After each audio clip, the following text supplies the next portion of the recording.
The problem of Arkhe. The question that started philosophy, it's about explaining where the universe, order, humans, in short, everything comes from. Ancient Greek thinkers called this fundamental question arche, meaning first principle. The formation of philosophy. Actually, the view of the universe is essentially the same in both mythological thought and Greek thought, but the Greeks tried to explain this through philosophy, that is, through intellectual activity. Explaining the social and political changes in Greek history solely through myths within the understanding of the universe was no longer sufficient. In ancient Greece, the state defended and protected the values within the understanding of the universe. It defined itself according to these values. Ancient Greece, with its city-state structure, could not expand much and establish a central structure. So the changes and doubts in the political and economic spheres shook society, and philosophy emerged precisely at this point. The problem of Arkhe in the Milesian school. According to Aristotle, philosophy is the science of first principles and began with Thales. Philosophy, which investigates first principles, believes that there is continuity and unity behind the apparent complexity, and that this can be understood by the mind. The thinkers of the Milesian school set out with this concern. There had to be something permanent and lasting behind the observable changes. So why and how did the universe come into being? Of course, there could be change in what constitutes the universe as well. Perhaps the key to continuity lay in the form of the universe. As the thinker Gutrie said, the mind wants to discover the principle that maintains its continuity behind the changes. Thales' statement that the first matter is water was already an existing thought in both Mesopotamian and Greek understandings of the universe. Aristotle says that Hesiod saw Okeanos as the entity that created the world, and that Thales was influenced by this. What makes Thales different is that he does not involve gods. While it is not clear in Thales what water is based on, Anaximander tries to explain this with the expression apeiron. According to him, the Earth is drum-shaped and located at the center of the spherical universe. He accepts the universe as God and says that the human soul is also a part of the universe. According to the Milesian philosophers, the universe is a living being. This thought was taken from the first models explaining the universe and continued within philosophy. They searched for the matter through which they could explain their own motion within themselves, and they first called this matter air and then water. The motion in the first matter stemmed from its being alive. While avoiding religious pronouncements, they gave divine or godly names to their first matters.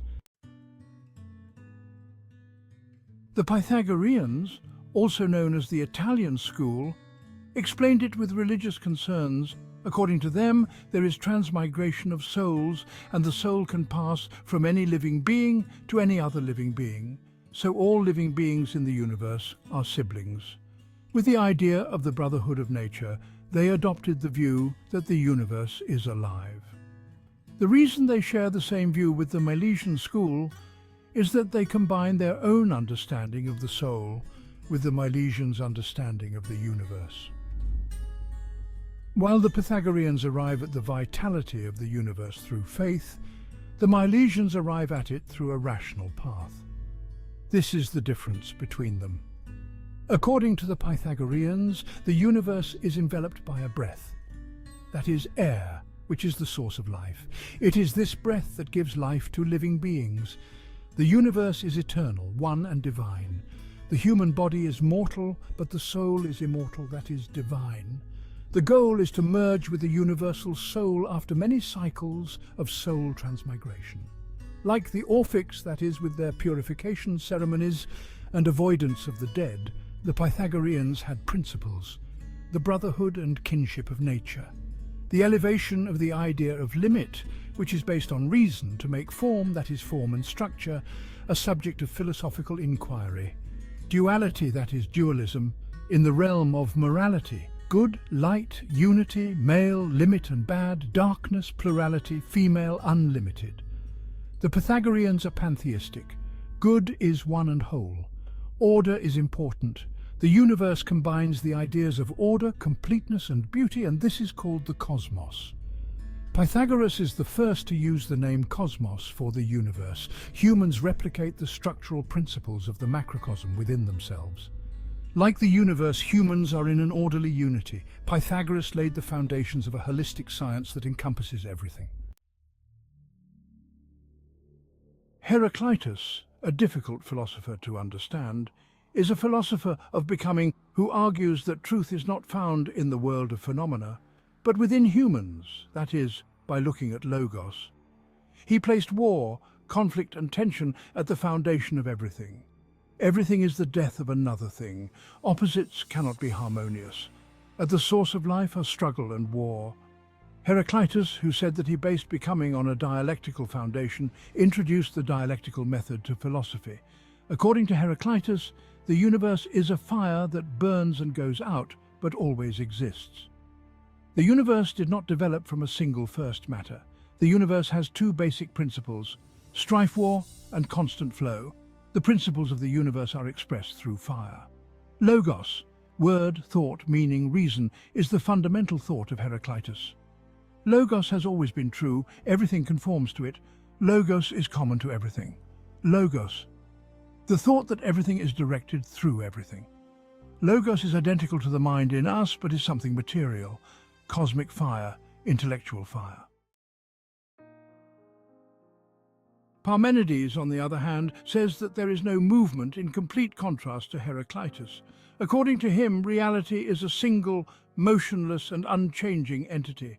Truth can only be reached through reason, but reason cannot perceive coming into being, change and motion.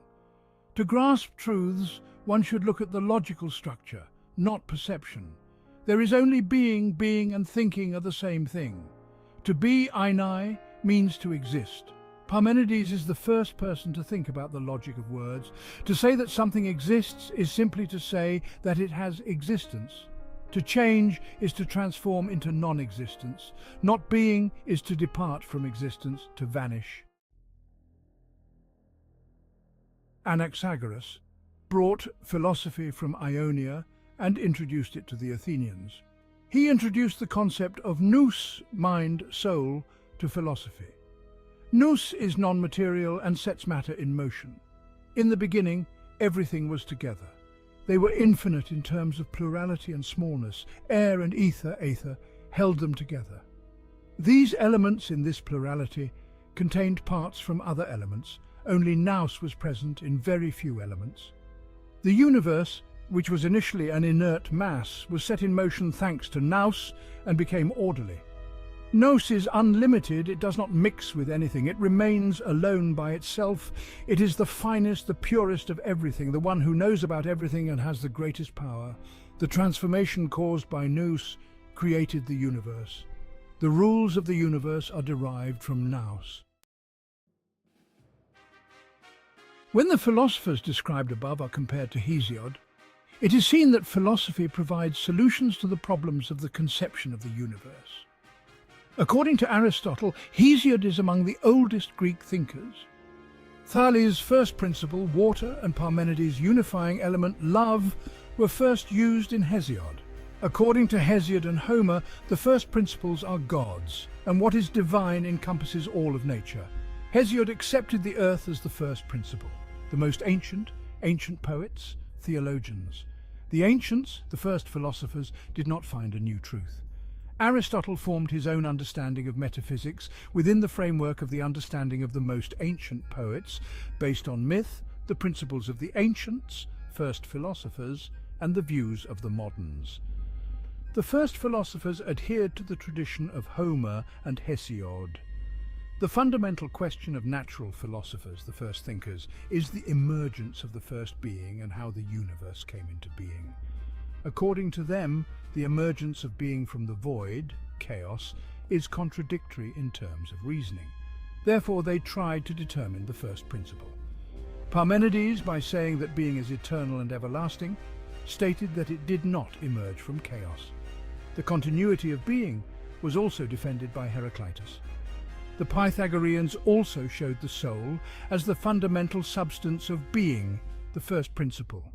The members of the Milesian school dealt with nature, independently of humans, by leaving out the subject, while the Orphics excluded the object and dealt with humans independently of nature. The behaviors put forward by different schools were unified by Plato, a holistic conception of the universe. The problem of what the first being is, the problem of arche. Ontology, the foundation of the universe on the first principle. When the principal universe-order relationship is established, becoming is also explained, except for Parmenides, the relationship between chaos Gaia. Hesiod could not explain the origin of chaos, nor could the philosophers explain the origin of the first principle. Only the name and quality of what existed at the origin changed. The eternal and everlasting nature of being, which is the foundation of Greek philosophy, is hidden in Hesiod's understanding of Gaia. Greek thinkers sought the essence not in historical events related to gods, but in the most ancient state. Philosophy resorted to cosmogony in its search for the arche, that is, the origin. Cosmogony became a problem of ontology, not myth. Earth, Gaia, is the source of becoming and order for Hesiod, gives birth to gods, enables them to govern natural objects. Parmenides rejects becoming but accepts the Greek gods. Heraclitus explained order through logos, and becoming took place through fire. Parmenides' logic, Heraclitus' logos, and the Pythagoreans' understanding of the soul were included in the philosophical conception of the universe.